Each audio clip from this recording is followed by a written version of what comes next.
Hola gente, yo soy Guido de Electrotodos y en el video de hoy vamos a ver qué son y cómo funcionan las fuentes capacitivas, así que empecemos. Bueno, lo primero que les voy a decir es que en este video se van a usar algunos conceptos teóricos que voy a repasar de manera rápida que ya se explicaron más en profundidad en otros videos. Si no entienden algo de lo que explico en este video, por favor vayan a ver los videos que les dejo acá en las tarjetas. Bueno, vamos a empezar por lo básico. ¿Qué pasa cuando nosotros alimentamos a un capacitor con una tensión alterna? Bueno, básicamente el capacitor se comporta como una reactancia capacitiva que se calcula de esta manera. La reactancia capacitiva XC es igual a 1 sobre 2pi por F por C, en donde F es la frecuencia de la tensión alterna y C es la capacidad del capacitor. Obviamente la reactancia capacitiva nos da en ohms. Y al medirse en ohms, esto nos da la pauta de que de alguna manera se comporta como una resistencia. Entonces vamos a empezar calculando la reactancia capacitiva de este capacitor. Fíjense el circuito, yo estoy conectando este circuito a la red eléctrica. Como pueden ver, acá va el vivo y acá va el neutro. Es lo mismo si los invierten, no pasa nada. Y lo estoy sometiendo a una frecuencia de 50 Hz, porque en Argentina la red eléctrica tiene una frecuencia de 50 Hz. Entonces la F, esta, sería 50 Hz. Y la C es un microfaradio, que es el valor del capacitor. Entonces si nosotros hacemos estos cálculos, vamos a obtener que XC es igual a 3183 ohms. Es decir que en este lugar, en vez de ver un capacitor, tranquilamente podríamos ver una reactancia capacitiva de 3183 ohms. Vamos a quedarnos con esto. Como pueden ver, la fuente capacitiva lo único que tiene de diferente a una fuente común es que acá, antes del puente de diodos, en vez de tener un transformador, tiene un capacitor. Ustedes saben que una fuente se divide en diferentes pasos. Lo primero que se hace es agarrar la tensión de la red eléctrica, que es una senoidal que tiene 220 voltios de valor eficaz, y lo que se hace es reducir esa tensión. En una fuente común, la reducción esa la realiza un transformador, y del otro lado obtenemos una senoidal más pequeña. Después el puente rectificador lo que hace es hacer que la senoidal pase a tener esta forma, es decir, que siempre sea positiva, y el capacitor actúa de filtro, haciendo que todos los picos esos en realidad se transformen en una tensión que tiene menos variación. Como pueden ver, son básicamente tres etapas. Primero reducimos la tensión, después la hacemos toda positiva y después la filtramos para que no tenga tanta variación.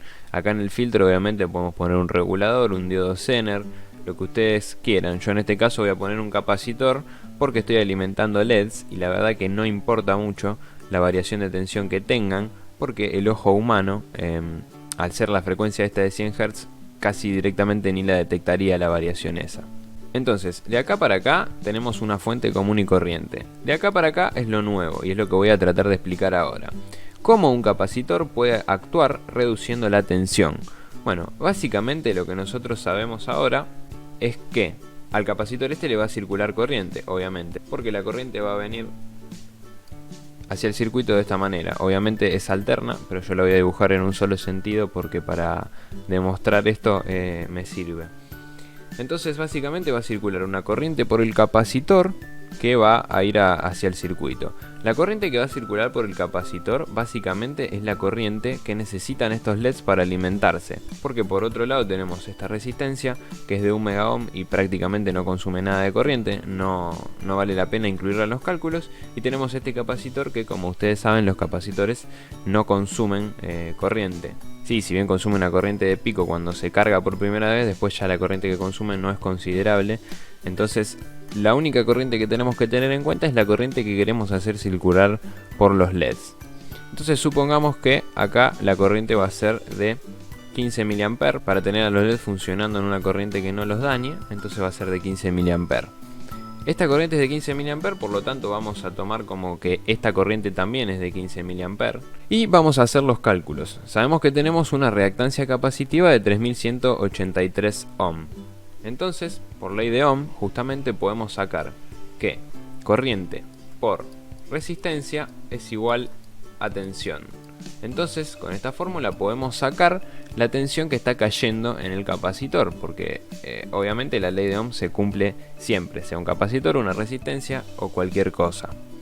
Entonces, haciendo los cálculos podemos obtener que la tensión del capacitor es de 47,75 voltios. Entonces, ¿qué pasa? Nosotros acá en la entrada teníamos una tensión de 220 voltios. Sin embargo, después de pasar por el capacitor, vamos a tener 220 menos 47,75, que es la tensión que está cayendo en el capacitor. Entonces, del otro lado vamos a tener alrededor de 172 voltios. ¿Qué significa esto? Efectivamente, redujimos la tensión de 220 a 172 voltios. Obviamente no es una reducción muy grande, pero cambiando el valor del capacitor, como pueden ver en la fórmula esta, evidentemente va a cambiar la reactancia capacitiva y va a cambiar de esta manera la tensión que cae en el capacitor. Fíjense que cuanto más chico sea el capacitor, más grande va a ser la reactancia capacitiva, por lo tanto, más va a ser la tensión que caiga en el capacitor. Ojo con eso, que es inversamente proporcional. Entonces, teniendo 172 voltios acá y sabiendo que lo único que voy a alimentar son LEDs, despreciando también la caída en los diodos porque es muy poca en relación a la tensión esta, puedo hacer 172 dividido 3, que es más o menos la tensión que le cae a un LED. Obviamente estoy haciendo cálculos muy aproximados y nada precisos, pero si yo hago 172 voltios dividido 3 voltios, me da alrededor de 57. Entonces esta es la cantidad de LEDs que tengo que poner para que esta fuente me funcione correctamente. En realidad yo lo hice al revés, o sea, arranqué teniendo la fuente y después calculé la cantidad de LEDs. Lo que ustedes deberían hacer si quieren diseñar una fuente capacitiva es primero saber qué cantidad de LEDs van a poner, calcular la tensión que caería en esos LEDs y en base a eso calcular luego el valor del capacitor. Es decir, tienen que utilizar las mismas fórmulas que yo usé, pero ir al revés de lo que yo hice. Y siempre despejando la incógnita que tienen en la fórmula. Recuerden que la frecuencia es su frecuencia de red, en el caso de Argentina es 50 Hz, así que esto en realidad no es una incógnita, sino que es una constante. Hago una pausa en el video para introducir a un pequeño espacio publicitario y comentarles que existe un fabricante de PCBs que se llama PCBWay, que posee una promoción de 10 PCB por un precio ridículo de $5. Estos no podrán superar un tamaño de 10 centímetros por 10 centímetros y no podrán ser de más de 2 capas. Aún así, dentro de todo, es un tamaño y una cantidad de capas considerable y por el precio la verdad que vale muchísimo la pena. Además, no solo ofrecen el servicio de fabricación de PCB, sino que también podemos encargar Stencil, que es la plantilla que se utiliza para soldar componentes SMD. Podemos pedir que nos realicen el montaje de un circuito indicando los componentes necesarios y ellos nos envían el circuito ya montado. Incluso poseen un servicio que diseña PCB. Como pueden ver, es una solución muy completa para la fabricación de productos electrónicos. Además, como si fuera poco, poseen un servicio muy rápido en el que tardan de 1 a 2 días en fabricarnos las placas. Y en su página web tienen un apartado dedicado a la comunidad en el que las personas pueden subir los proyectos que hayan realizado, las placas que hayan diseñado, para que otros las puedan encontrar y utilizar libremente si las necesitan. Para más información les dejo el link en la descripción. Y bueno, ahora lo último que quiero explicar es por qué utilizamos acá un capacitor en vez de usar una resistencia, porque tranquilamente podríamos usar una resistencia de 3183 ohm y cumpliría la misma función. ¿Qué es lo que pasa? Vamos a calcular qué potencia disiparía esa resistencia de 3183 ohm que estaría en este lugar en vez del capacitor. Sabemos que la tensión es de 47,75, por lo tanto podemos calcular la potencia como tensión al cuadrado sobre resistencia. Esa también es una fórmula de potencia, lo que nos daría la potencia en la resistencia de 0,72 vatios. En este caso no dio una potencia muy alta porque la tensión que cae en el capacitor tampoco es muy alta, pero son 0,72 vatios que estamos perdiendo en calor. ¿Qué pasa? El capacitor directamente no disipa potencia. Por su característica, absorbe y devuelve potencia a la red todo el tiempo. O sea que en realidad no desperdicia potencia, idealmente, ¿no? En realidad desperdicia muy poca por la resistencia interna que tiene. Pero idealmente el capacitor no disipa potencia, entonces la principal diferencia está ahí. Supónganse que yo en vez de 47,75 necesito que en el capacitor me caigan 150 voltios, siendo su reactancia de 3183 ohm, la potencia nos daría como 7 vatios. Entonces ahí sí sería un montón de potencia desperdiciada. A lo que voy es que la principal ventaja y el por qué se utilizan un capacitor en vez de una resistencia es porque no genera calor, no disipa potencia y de esta manera mejora también la eficiencia de la lámpara, porque toda la potencia va a estar utilizada en iluminar, que es justamente lo que queremos hacer con la lámpara. Después ya dependerá de la eficiencia de los LEDs y todo lo demás. Pero por lo menos sabemos que no estamos perdiendo potencia, o al menos no estamos perdiendo una potencia considerable en lo que es la fuente. Pero bueno, no puede ser todo color de rosas. Obviamente este tipo de fuentes tienen sus defectos. El principal defecto que tiene es que tienen que estar calculadas para una corriente fija, porque si variamos la corriente obviamente varía la tensión que cae en el capacitor y ya se nos va la tensión que nosotros queríamos acá a otro valor. Entonces las fuentes estas tienen que estar utilizadas con una corriente fija. Es por eso que se utilizan generalmente en lámparas LED. Las lámparas LED chinas, la mayoría tienen una fuente de este tipo que no está regulada de ninguna manera, pero que sin embargo funciona.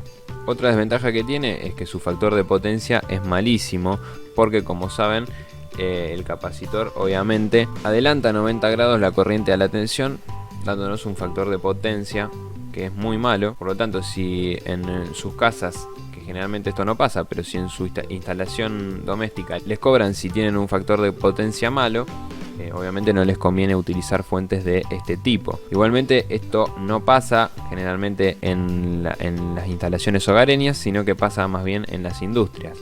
Y bueno, lo único que me queda explicar es el resto del circuito. Tenemos acá esta resistencia de 1 mega ohm que se utiliza en paralelo al capacitor para que simplemente el capacitor se descargue al desconectarlo de la red y que no quede cargado, y por ahí al manipular el aparato nos pueda llegar a dar una descarga. Lo mismo, esta otra resistencia es para que este capacitor no quede cargado. Y el capacitor este es importante que sea de 400 voltios. ¿Por qué? Si bien acá podemos tener 100 voltios, 50, 20 o lo que querramos, si alguno de estos LEDs se rompe y se abre, por acá va a dejar de circular corriente. Va a dejar de circular corriente por el capacitor obviamente, y no va a caer más tensión en el capacitor este. Y lo que va a pasar es que acá va a empezar a aparecer la tensión de red, que en el caso de Argentina es de 311 voltios de pico. O sea que si este capacitor nosotros lo ponemos de 100 voltios porque estamos teniendo 50 voltios acá, o sea que estamos tranquilos. Pero este LED se nos rompe, vamos a pasar a tener 311 voltios acá y este capacitor va a volar, así de simple. Explotan los capacitores electrolíticos cuando sobrepasamos su tensión máxima de aislamiento. Así que por seguridad lo mejor es que este capacitor sea de 400 voltios, porque la tensión de pico de la red eléctrica en Argentina es de 311. Otra consideración a tener en cuenta: el capacitor este tiene que ser de poliéster porque soporta mucho mejor las altas tensiones, y de ser posible tiene que ser un capacitor del tipo X2. Estos capacitores son mucho más robustos y seguros a la hora de trabajar directamente con tensiones de red, pero también sé que son mucho más caros y difíciles de conseguir, por eso generalmente se utilizan capacitores de poliéster. Pero si ustedes van a diseñar una fuente de estas y tienen la posibilidad, pónganle un capacitor de tipo X2 porque es mucho más seguro y mucho más apto para trabajar directamente con tensiones de red. Si no, recuerden que el capacitor tiene que ser de poliéster. Así que bueno, creo que no queda nada más que decir sobre las fuentes capacitivas. Espero que el video les haya gustado. Si fue así, déjenle un me gusta. Y si les gustan los videos que hacemos, pásense por nuestro canal, mírenlos y suscríbanse, así se enteran cada vez que subimos un video nuevo. Para eso también está la campanita que se encuentra al lado del botón de suscribir. Así que bueno, sin más que decir, me despido. Yo soy Guido de Electrotodos y hasta la próxima. Chau chau.